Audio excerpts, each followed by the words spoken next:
요즘 뉴스에서 자주 들리는 노란봉투법 정말 많이 들어보셨죠?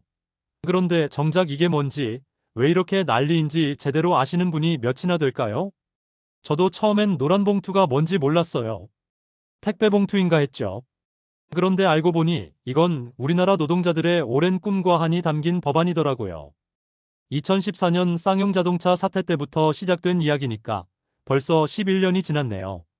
8월 24일 드디어 국회를 통과했습니다. 11년 만에요. 그동안 두 번이나 대통령 거부권으로 무산됐던 법이에요. 그런데 이번엔 달라요. 왜냐하면 이제 대통령이 바뀌었고 국회 구성도 바뀌었거든요. 그런데 여러분, 정말 궁금하지 않으세요? 도대체 이 노란봉투법이 뭐길래 이렇게 찬성하는 사람도 많고 반대하는 사람도 많을까요?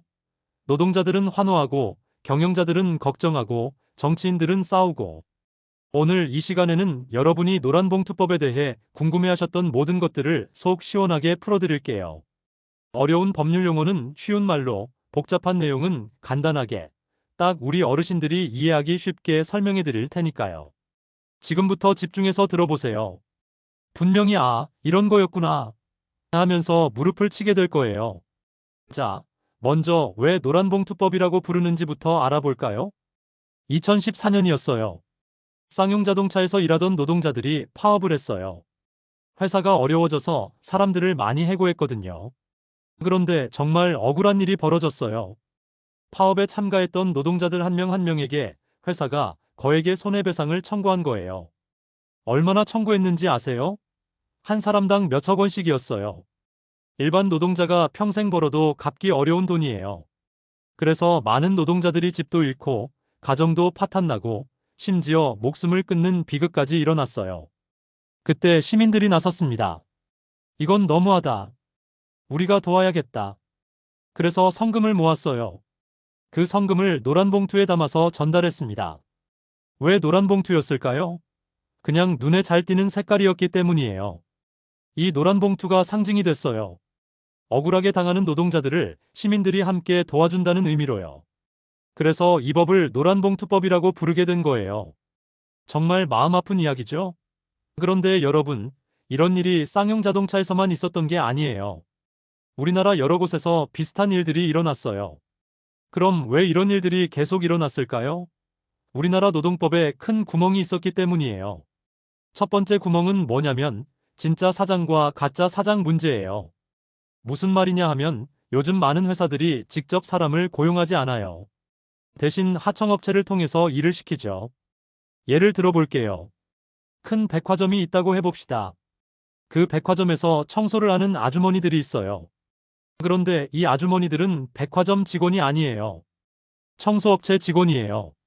그럼 누가 이 아주머니들의 진짜 사장일까요? 서류상으로는 청소업체 사장이겠죠. 그런데 실제로는 어떨까요? 몇 시에 출근하라, 어떻게 청소하라, 이런 걸 지시하는 건 백화점이에요. 월급도 결국 백화점에서 나오는 돈이고요. 그런데 아주머니들이 임금을 올려달라고, 근로조건을 개선해달라고 요구하려면 누구한테 해야 할까요? 청소업체 사장한테 해야 해요. 그런데 청소업체 사장은 나도 백화점에서 시키는 대로 해야 한다고 하죠. 이게 바로 문제예요. 진짜 결정권을 가진 사람과 교섭할 수 없다는 거예요. 두 번째 구멍은 손해배상 문제예요. 노동자들이 파업을 하면 회사가 손해를 본다고 해서 나중에 거액의 배상을 청구하는 거예요. 그럼 노동자들이 무서워서 파업을 못하게 되죠. 그런데 생각해 보세요. 파업은 헌법에서 보장하는 권리예요. 노동자들이 자신의 권익을 보호하기 위해 할 수 있는 합법적인 방법이에요.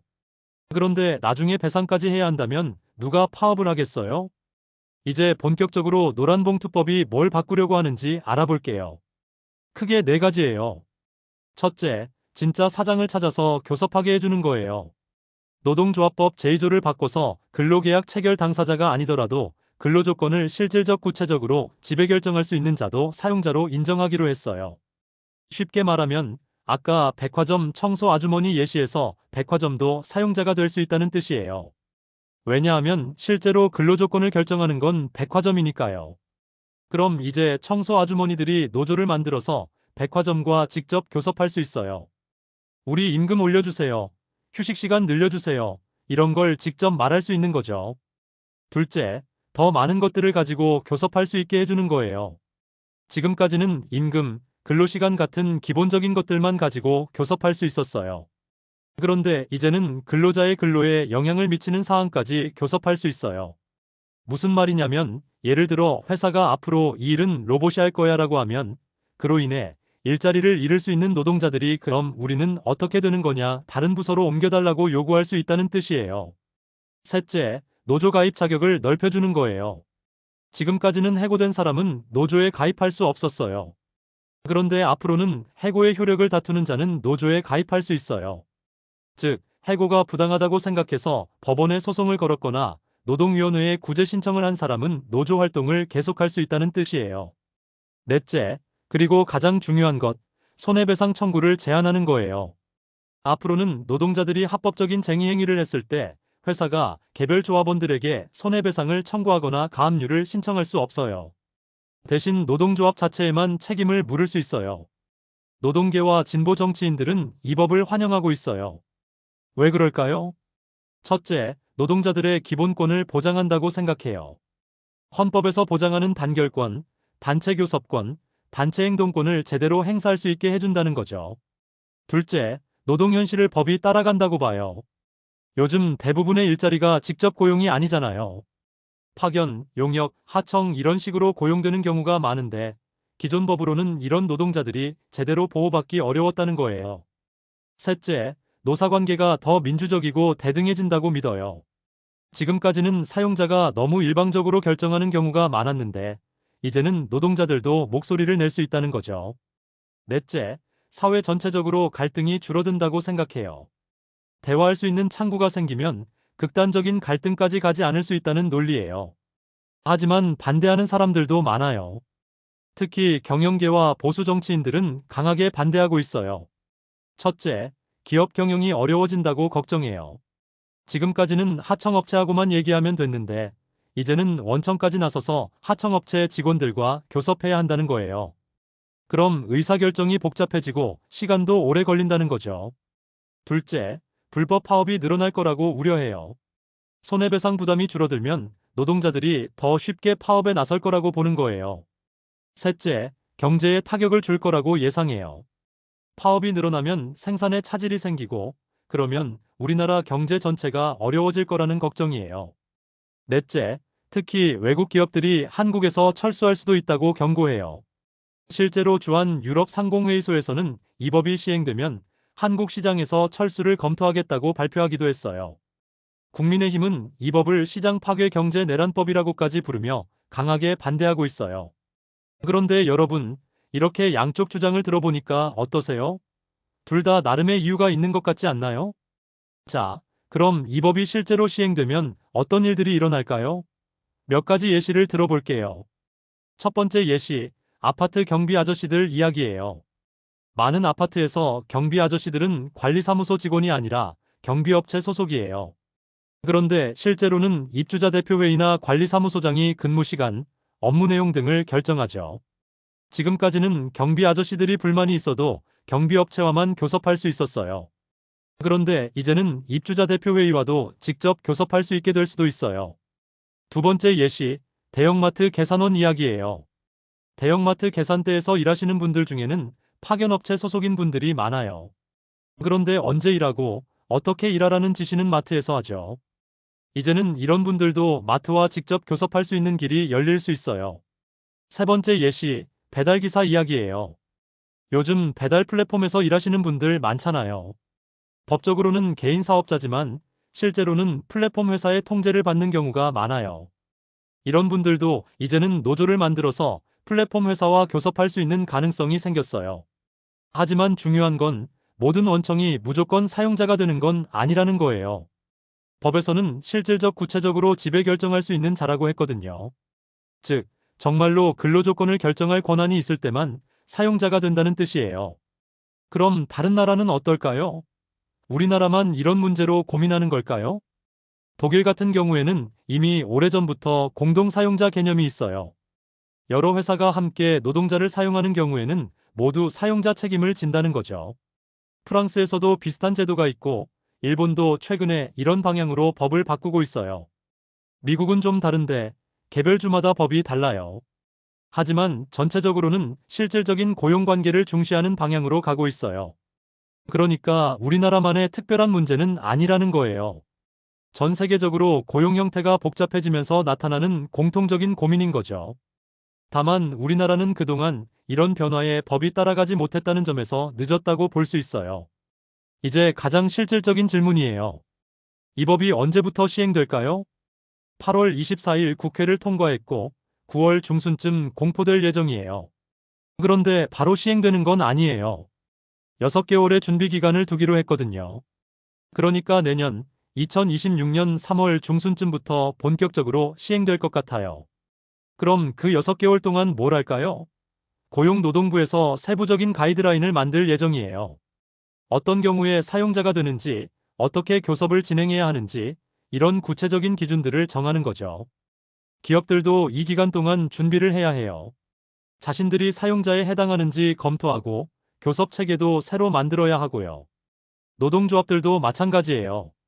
새로운 교섭 전략을 세우고 조직을 정비해야 하죠. 그런데 여러분, 정말 궁금하지 않으세요? 6개월 후에 우리나라 노사 관계가 어떻게 달라져 있을까요? 사실 이 법을 두고 전문가들도 의견이 갈려요. 낙관적으로 보는 사람들은 이렇게 말해요. 드디어 노사가 진정한 대화를 할 수 있게 됐다. 이제 몰래 갈등을 키우지 말고 공개적으로 얘기해서 문제를 해결할 수 있다. 반면 걱정하는 사람들은 너무 급격한 변화다. 기업들이 적응하기 어렵고 경제에 부작용이 클 것이다라고 해요. 솔직히 말하면 아직 시행도 안 된 법이니까 정확히 어떤 일이 일어날지는 아무도 몰라요. 다만 분명한 건 우리나라 노사관계에 큰 변화가 올 것이라는 점이에요. 중요한 건 이 변화를 어떻게 받아들이고 준비하느냐겠죠? 노동자들은 새로운 권리를 얻었지만 동시에 더 큰 책임도 져야 해요. 무작정 파업만 하는 게 아니라 합리적인 요구를 해야 하고 대화를 통해 문제를 해결하려는 자세가 필요해요. 사용자들도 마찬가지예요. 법이 바뀌었으니까 어쩔 수 없이 받아들이는 게 아니라 이걸 기회로 만들어야 해요. 진정한 노사 파트너십을 구축할 수 있는 기회로 말이에요. 노란봉투법을 제대로 이해하려면 관련된 다른 법들도 알아야 해요. 기본이 되는 법은 노동조합 및 노동관계조정법이에요. 줄여서 노조법이라고 하죠. 이 법은 1953년에 만들어져서 지금까지 여러 번 개정됐어요. 특히 중요한 조항들을 살펴보면 제2조에서는 근로자, 사용자, 노동조합의 정의를 규정하고 있어요. 이번에 바뀐 부분이 바로 여기에요. 제3조에서는 노동쟁의의 정의를 규정하고 있어요. 이것도 이번에 확대됐죠. 또 알아둘 법은 근로기준법이에요. 이 법은 근로자의 기본적인 근로조건을 정한 법이에요. 최저임금, 근로시간, 휴가 등이 여기에 규정되어 있어요. 그리고 노동위원회법도 있어요. 노사 간 분쟁을 조정하는 노동위원회의 역할을 정한 법이죠. 이런 법들이 모두 연결되어 있어서 노란봉투법의 변화가 다른 법들에도 영향을 줄 수 있어요. 헌법도 중요해요. 헌법 제33조에서 근로자는 근로조건의 향상을 위하여 자주적인 단결권 단체 교섭권 및 단체 행동권을 가진다고 규정하고 있거든요. 노란봉투법은 결국 이 헌법 정신을 구현하려는 법이라고 볼 수 있어요. 그럼 앞으로 어떤 과제들이 남아 있을까요? 첫째, 가이드라인을 잘 만드는 것이 중요해요. 법 조문만으로는 애매한 부분이 많거든요. 어떤 경우에 사용자가 되는지, 어떻게 교섭을 해야 하는지, 이런 것들을 구체적으로 정해야 해요. 둘째, 노사 모두의 인식 개선이 필요해요. 지금까지의 대립적 사고에서 벗어나서 협력적 관계로 나아가야 해요. 셋째, 정부의 역할도 중요해요. 단순히 법을 만들어 놓고 끝이 아니라 노사가 잘 적응할 수 있도록 도와줘야 해요. 넷째, 사회 전체의 관심과 감시도 필요해요. 이 법이 제대로 운영되고 있는지, 부작용은 없는지 계속 지켜봐야 해요. 여러분도 관심을 갖고 지켜봐 주세요. 결국 이 법의 성공 여부는 우리 모두에게 달려 있으니까요. 지금까지 노란봉투법에 대해 자세히 살펴봤어요. 어떠셨나요? 처음보다는 이해가 많이 되셨죠? 사실 이 법을 두고 찬반 양론이 팽팽한 건 당연해요. 그만큼 중요하고 복잡한 문제니까요. 중요한 건 우리가 이런 변화를 어떻게 받아들이느냐예요. 변화를 두려워하지 말고 더 나은 미래를 만들어가는 기회로 삼아야겠어요.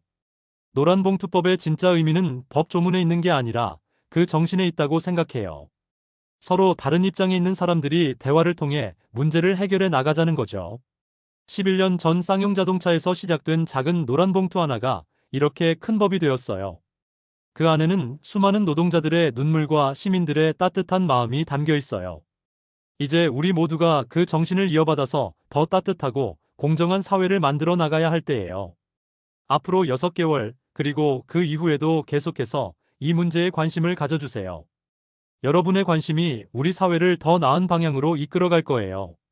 오늘 이 영상이 도움이 되셨다면 구독과 좋아요 꼭 눌러주세요.